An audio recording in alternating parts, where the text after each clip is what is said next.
There's a version of you that fears mirrors not because of how you look, but because of what you've become. You stand in front of the mirror every morning, and most days you don't even really look. You glance, you brush your teeth, you comb your hair, you prepare for the world, but you never really see yourself, because deep down you're afraid.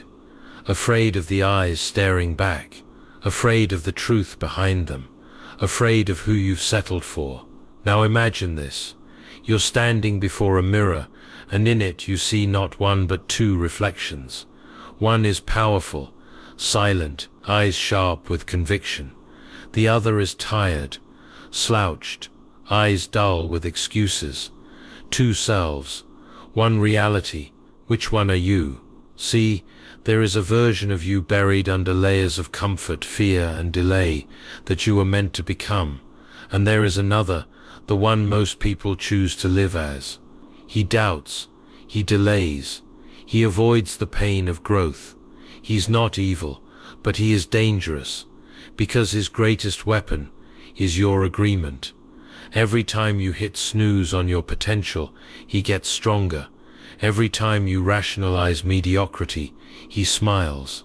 Every time you lie to yourself, even in whispers, he grows roots in your soul. And he's patient.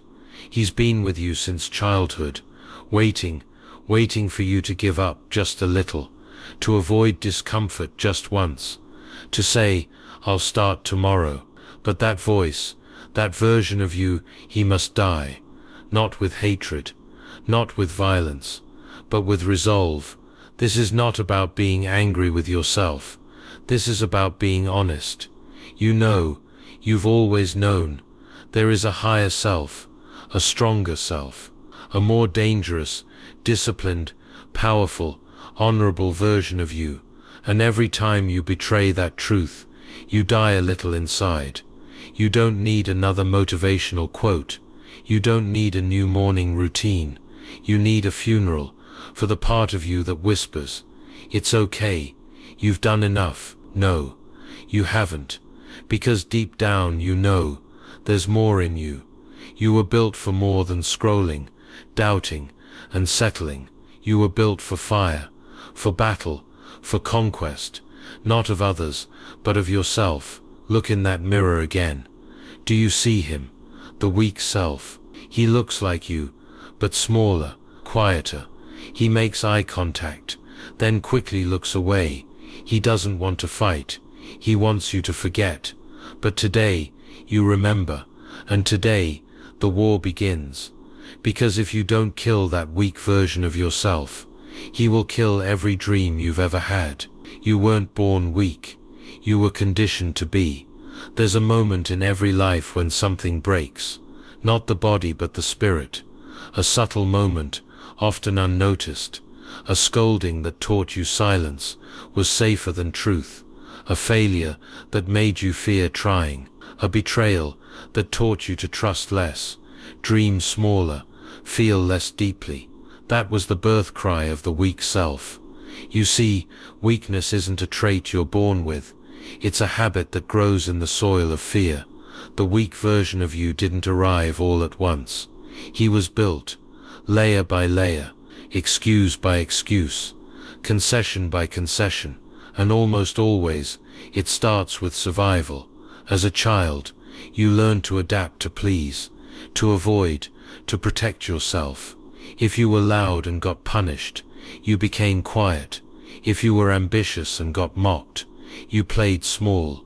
If you were hurt, you built walls to feel nothing at all. And the more pain you avoided, the more your mind whispered, this is safer. But here's the paradox. What once protected you, eventually imprisoned you. That cautiousness became indecision. That silence became suppression. That fear of being judged became fear of You weren't protecting your life anymore. You were abandoning it. Modern society feeds the weak self like it's a virtue. It rewards passive consumption over passionate creation. It worships comfort. It hands you dopamine in a screen and calls it fulfillment. You're told, it's okay to be soft. It's okay to quit. If it's hard, it's okay to numb your pain. Yes, but only if you want to live as half of who you were meant to be. Because the weak self is built on one lie, that discomfort is dangerous. But in truth, discomfort is divine. Discomfort is where strength is born, where courage is tested, where the real self is forged.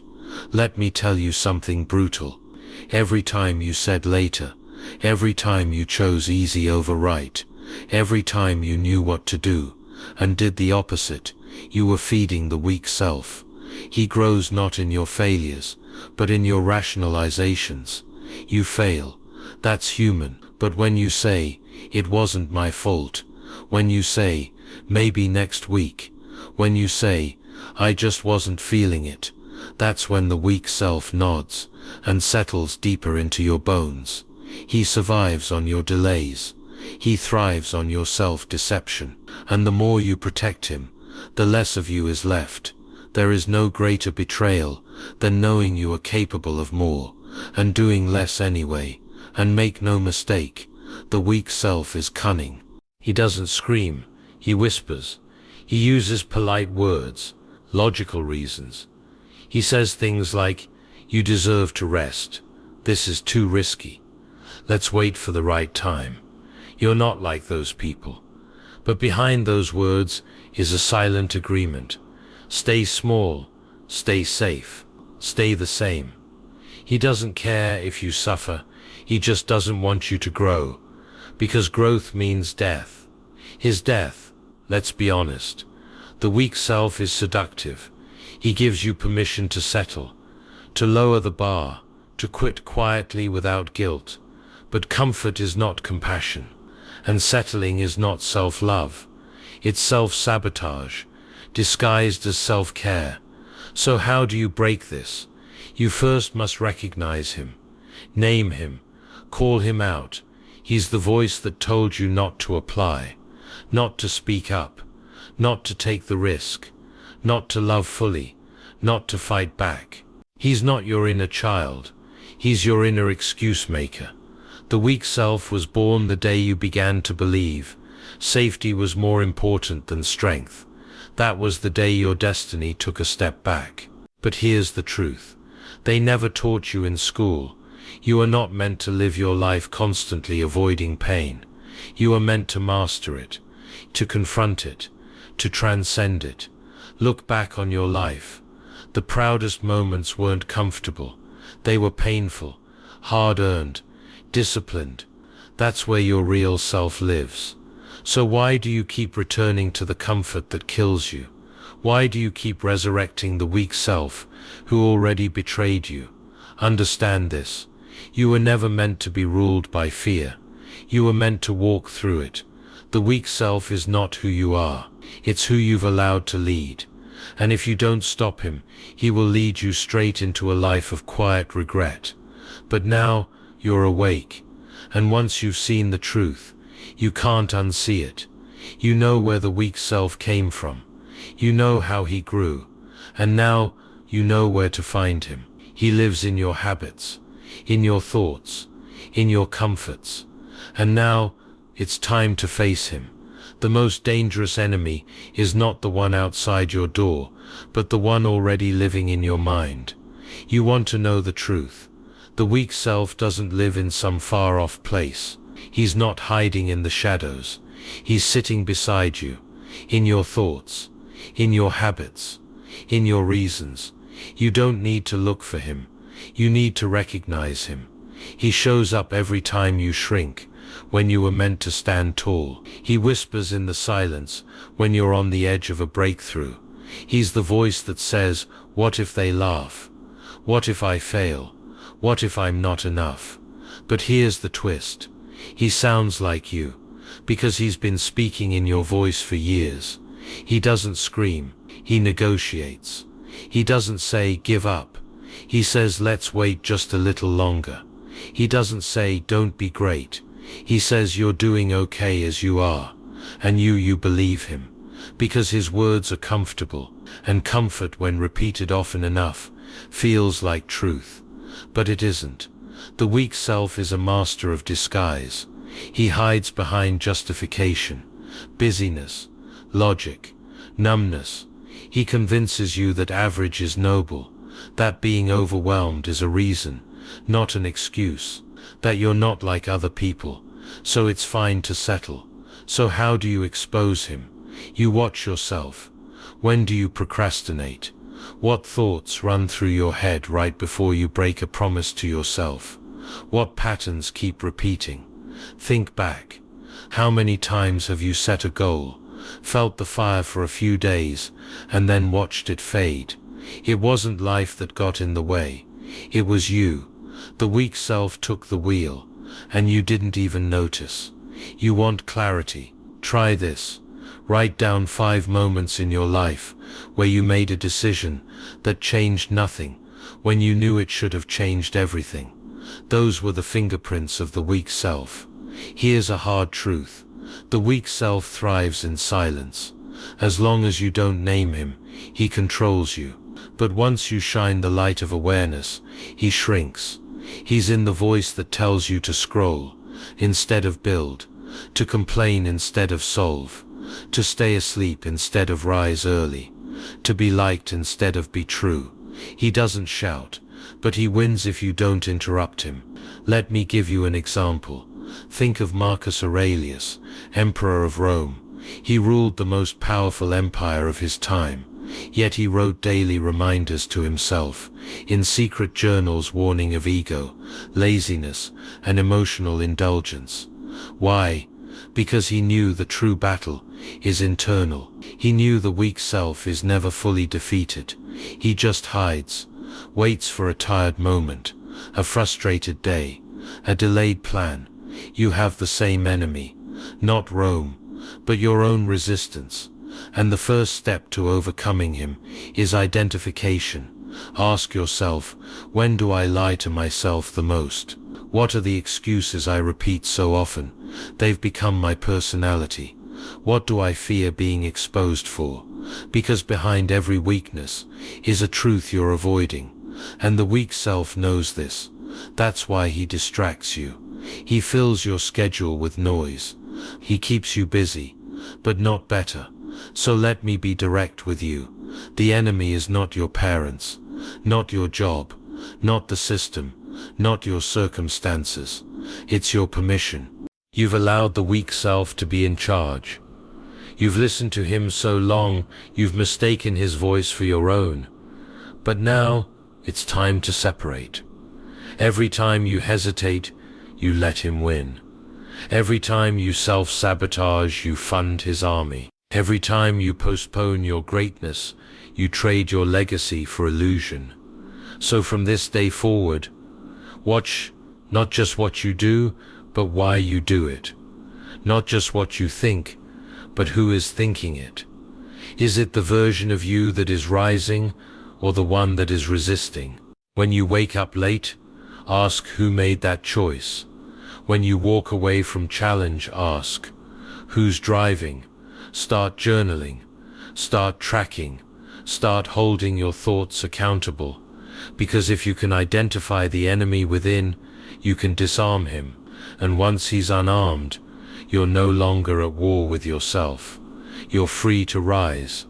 Every transformation begins with a burial. There comes a moment in every life when the truth becomes unbearable. Not the truth of what's happening around you, but the truth of who you've allowed yourself to become. It's quiet at first, like a crack in glass, a subtle fracture of the illusion you've lived in. And then it grows. You realize something gut-wrenching. You've been lying to yourself for years, telling yourself you were doing your best when you weren't, telling yourself you were patient when you were just afraid, telling yourself you were healing when you were hiding. And then the pain hits. Not just emotional pain, but soul pain. The kind of pain that doesn't just hurt, it humiliates. Because deep down you finally see it. You are not where you are because of fate. You are here because of choice. And in that moment, the weak self begins to die. But death is never comfortable. It's violent, internal, absolute. You feel it in your bones. The letting go, the stripping away of false identities, the mourning of who you thought you were. It's terrifying to kill parts of yourself, even the broken ones, even the lazy, scared, self-sabotaging parts, because they've become familiar. They've become you. But if you want to rise, you must first burn. No resurrection ever happened without a crucifixion. Let me tell you a story. There was once a soldier brave in battle, but broken inside. He wore his armor daily, not to protect his body, but to protect his story. He told himself he was strong, a fighter, a warrior, but the truth, he was fighting the wrong war. He was battling distractions, addictions, false victories. He was winning on the outside, but dying on the inside, until one day he cracked. He looked in the mirror and saw not a soldier but a shell. He dropped to his knees, and for the first time he wept, not for what he lost, but for what he never became. And in that moment, the war shifted. The enemy was no longer out there. The enemy was within. That night he buried the old story. He didn't set goals. He didn't make a plan. He made a funeral. He mourned the liar inside, the coward, the excuse maker, the mask wearer. And as the flames rose, so did something else, truth. He didn't rise as a hero. He rose as a man, no longer divided against himself. And that is your calling now. You don't need more motivation. You need a funeral. You need to bury the version of you that always needs validation, the one who runs when things get hard, the one who fears rejection more than regret, the one who trades greatness for comfort. You need to look that version of you in the eyes and say your time is up. And yes, he will resist. The weak self doesn't go quietly. He'll beg, bargain, remind you of how safe he kept you. But don't listen, because the pain of killing the weak self is temporary, but the pain of living with him is eternal. This moment, this death, is sacred. It is the line between who you were and who you are becoming, and to cross it you must choose. Kill the old you, or be ruled by him forever. Let me be clear. This isn't a motivational speech. This is a ritual. Close your eyes. Picture the version of you who's been holding you back. See his face, his posture, the way he shrinks from life, the way he explains things away, the way he numbs instead of feels.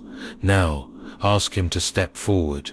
Look him in the eyes and say, I loved you once because you helped me survive, but I do not need you anymore. You are not my protector. You are my prison, and I'm done being your hostage. Now bury him. Write his name on a page. Burn it. Tear it. Rip it from your journal. Do something physical to mark this moment, because symbolic death creates real life, and from that grave you will rise. Not instantly, not painlessly, but powerfully. You'll feel lighter, not because life gets easier, but because you're finally aligned. You're no longer fighting yourself. You're no longer pretending. You're no longer divided. You're unified, centered, awake, and now you're ready for war. The right war, not against others, not against the world, but against mediocrity, against delay, against every impulse to return to the grave you just walked away from. Because here's the final truth. The weak self will try to resurrect. He will crawl back, especially when you're tired, uncertain, or alone. But now you'll know the difference. You'll hear the tone of his voice and say, that's not me anymore. You'll feel the urge to shrink and whisper, I buried that man. And every time you say no to him, you say yes to your higher self. You're not perfect. You're not invincible, but you're true. And in a world built on illusions, that is the most powerful thing you can be. Strength is not given. It is forged. and those who wield it live by laws the weak dare not follow. There is no freedom without law, not the laws of the world, but the laws you write within yourself. When you bury the weak self, you do not step into chaos, you step into order, and order is born through discipline, through principle, through internal law, because strength is not a feeling, it is not confidence, it is not aggression, it is alignment with eternal principles, laws that do not bend with emotion or convenience. And now you must choose the laws you will live by. Let me be clear, the strong don't live easier lives, they live regulated lives. They are not free because they do what they want, they are free because they've mastered what they need. Their freedom is bought through commitment, and their strength is built upon unchangeable laws. Here are the foundational laws of the strong. Law 1, the law of relentless responsibility. Everything that happens in my life is my responsibility, even if it's not my fault. The weak self blames, the strong self claims. This law is brutal. It gives you no place to hide, but it also gives you power, because the moment you take full ownership, the world can no longer control you. Responsibility is not guilt, it is power in motion. It's saying, if I'm the problem, I'm also the solution. You didn't get to choose your starting point, but you do choose whether you stay there. Law 2, the law of inner alignment. I do not lie to myself, ever. The strong have no tolerance for self-deception. They don't justify what violates their spirit. They don't pretend that just one more scroll is harmless. They don't call excuses reasons. They don't dress weakness in the costume of compassion. Instead, they align. Their values match their actions. Their words match their reality. And if something feels off, they fix it. Because the truth, however painful, is the only foundation upon which greatness can be built. Law 3, the law of necessary pain. I do not run from pain, I harness it. Weakness flinches at discomfort, strength invites it. The strong know growth is born from resistance. Muscles tear before they grow, hearts break before they open. So instead of avoiding the pain, they seek its meaning. They understand the fire that burns the weak, forges the strong. Law 4, the law of sacred discipline. My habits are holy, my routines are non-negotiable. To the weak, discipline feels like prison. To the strong, discipline is freedom. There's a reason monks live by routine. There's a reason warriors train when no one's watching. Because your future is written in the patterns you live today. The strong don't wait to feel motivated. They move because they've decided to.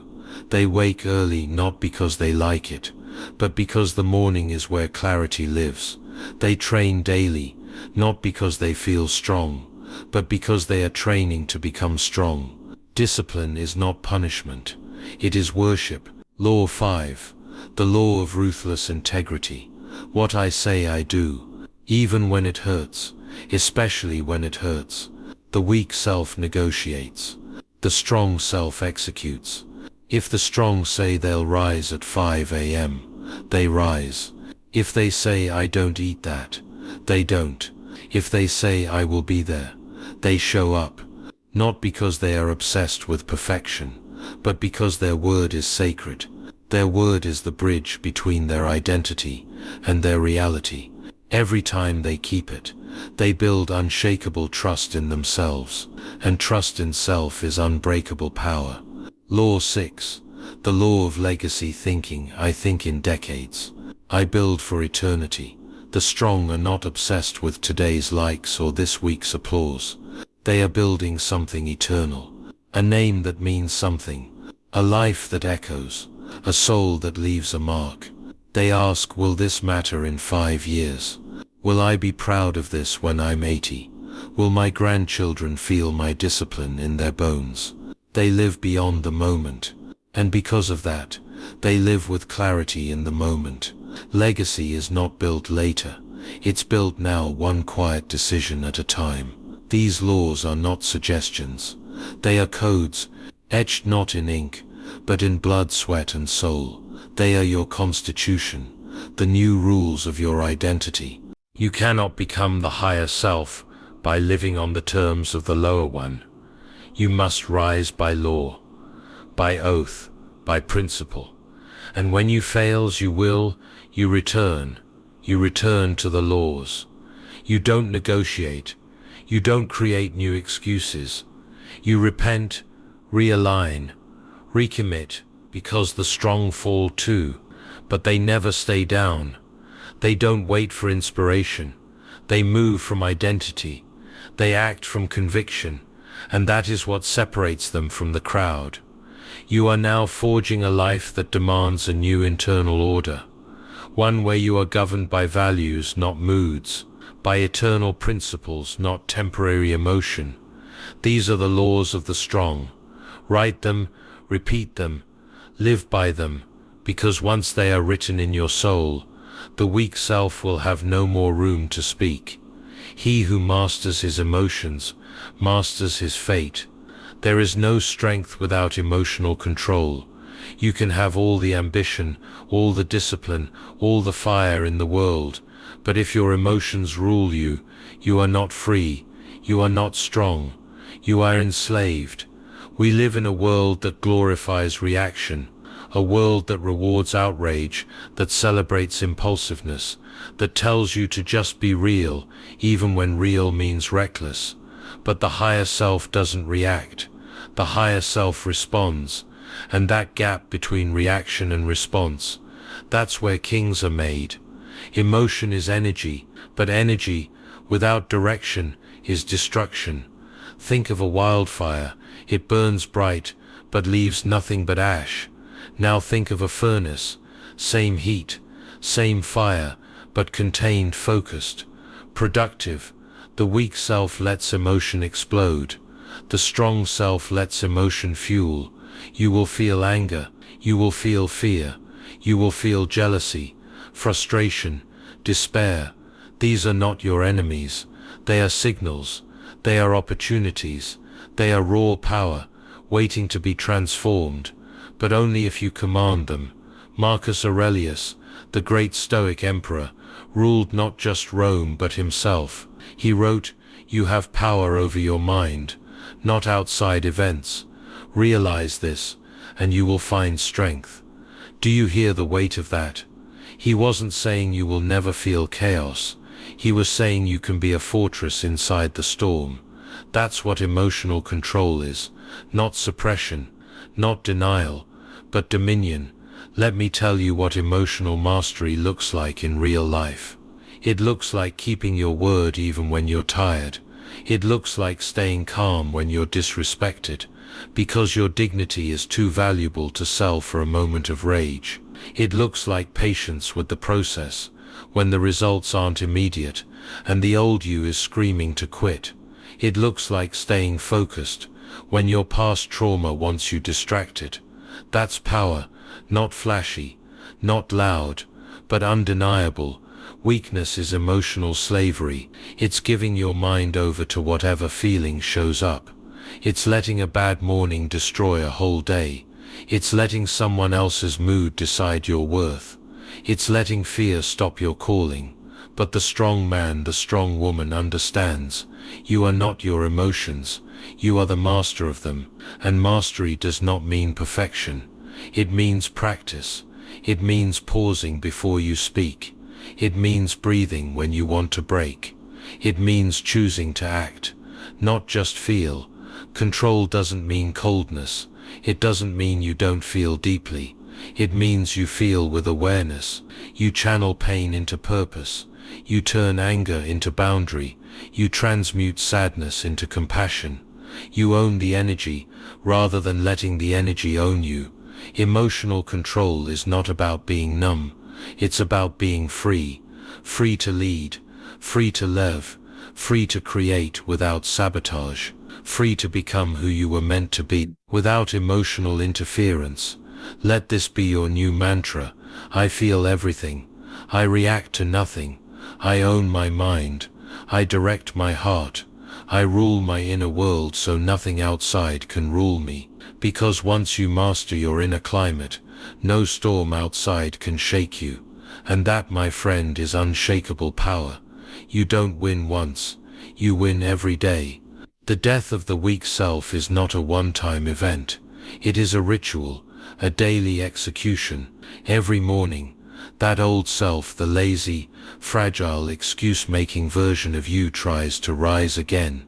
And every morning, you must meet it with the sword of decision. This is the truth. No one wants to hear. Transformation isn't a moment, it's a maintenance. Discipline isn't just built in dark seasons, it's defended in quiet mornings.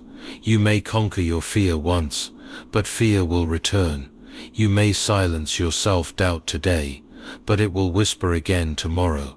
That's why the strong do not wait to feel powerful. They train to stay powerful. They wake up early on purpose. They work out on purpose. They journal, reflect, read, study, not because it's glamorous, but because it is the work of war. Every day they build armor through ritual. Every day they sharpen their mind like a blade. Every day they fight. The battle is not dramatic. It is invisible. It looks like saying no to the snooze button. It looks like making that difficult call instead of procrastinating. It looks like pushing through a workout when no one's watching. It looks like showing up again even when progress feels invisible. These acts seem small, but they're not. They are sacred, because every time you choose strength over ease, you strengthen the identity of who you're becoming. Think of it like sharpening a sword. Each day you neglect it, rust sets in. Each day you choose ease over effort, the blade dulls. But if you sharpen daily, even if just a little, you carry a weapon that never fails you. And that weapon is you. This is the paradox of greatness. It is built in the boring, not the highlight reel, but the habits. The strong aren't addicted to excitement. They are loyal to process. They wake up and fight, not because every day is inspiring, but because every day counts. The strong don't let mood dictate movement. They let mission override emotion. So understand this. You don't rise once. You rise every day. You don't kill the weak self once. You bury it again and again, with each small act of strength. And that's the daily fight. It's not flashy. It's not easy. But it is sacred. Because it's in the daily fight that you earn the right to call yourself strong. Comfort dies with you. Legacy lives beyond you. You were not born to chase comfort.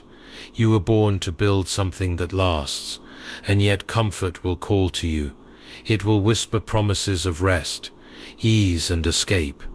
It will tell you that you deserve to relax, to slow down, to take it easy. But here's the truth. No one dares to say, comfort is the great thief of legacy. It robs you of your fire. It weakens your discipline. It convinces you to trade eternity for immediacy. What is legacy really? Legacy is not just a name carved into stone. It's a life that echoes. It's the story your children tell when they face adversity.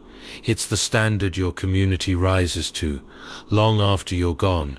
It's the voice in someone's head that says he did not quit. She did not break. I won't either.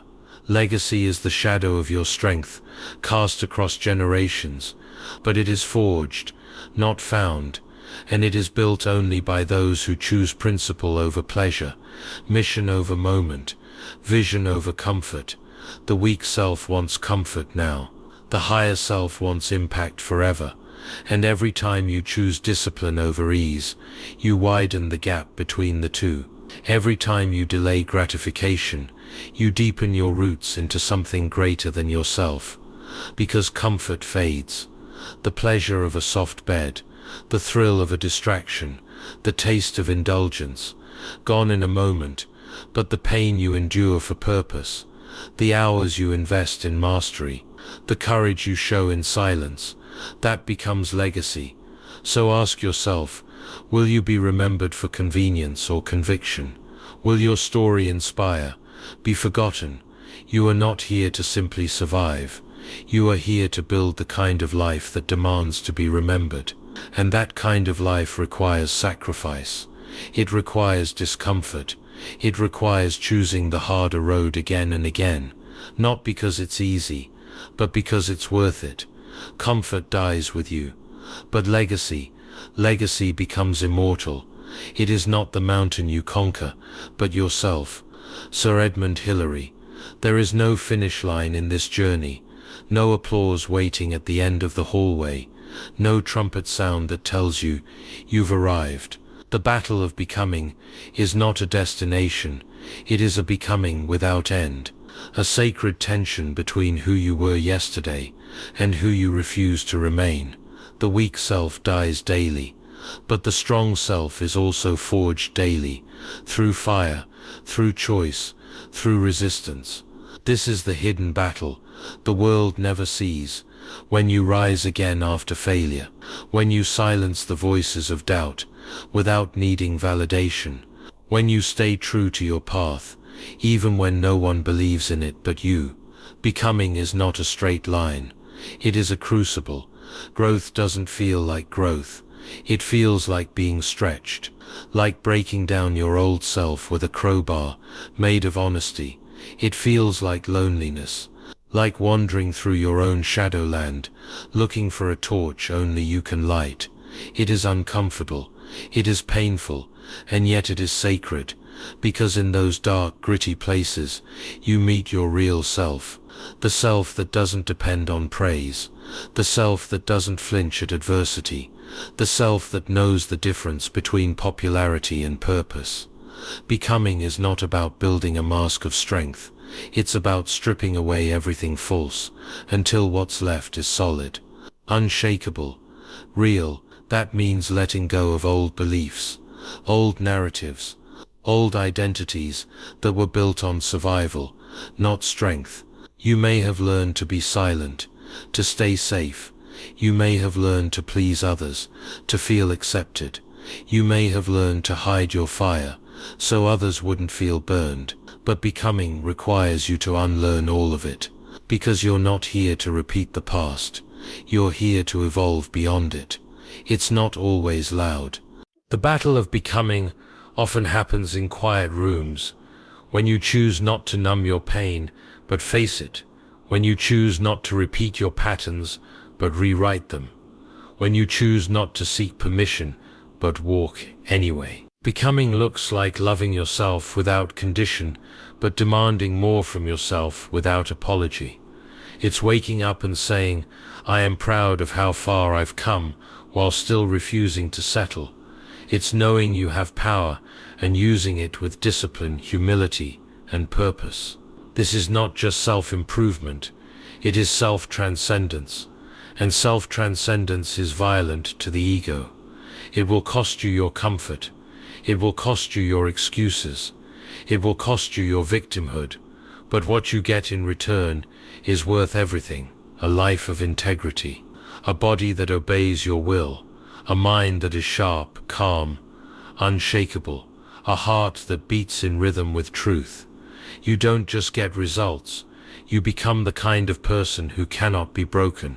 So keep going, keep refining, keep dying to the false and rising into the true. There is no final arrival. There is only the next layer of strength, the next level of discipline, the next version of yourself waiting to be born through fire. This is the battle of becoming, and it is the most worthy war you will ever fight. There comes a time when discussion must end, and decision must act. You've looked the weak self in the mirror. You've traced its origin. You've exposed its lies. You've trained the strength to fight it daily. But now you must kill it. Not in theory, not in concept, but in execution. Because until action severs the old self, it will cling to your ankles like chains, whispering, bargaining, promising comfort, if you'll just delay, but you've delayed enough. This is the moment. The final execution doesn't come with drama. It comes with resolve. It is the quiet decision to never again tolerate mediocrity, to never again betray your potential, to never again listen to fear when it tells you to shrink. The execution is when you burn the exit plan, when you delete the excuse, when you walk away from who you used to be, not with emotion, but with finality. It's not rage, it's not impulse, it's clarity. You know who you are no longer willing to be. You must bury the version of you that lived in reaction, the one who waited for perfect timing, the one who needed permission, the one who folded at the first sign of discomfort. Kill it, with structure, with decision, with discipline, that makes no announcements, but leaves no room for the past to return. The execution is found in your habits, in your posture, in your consistency when no one's clapping.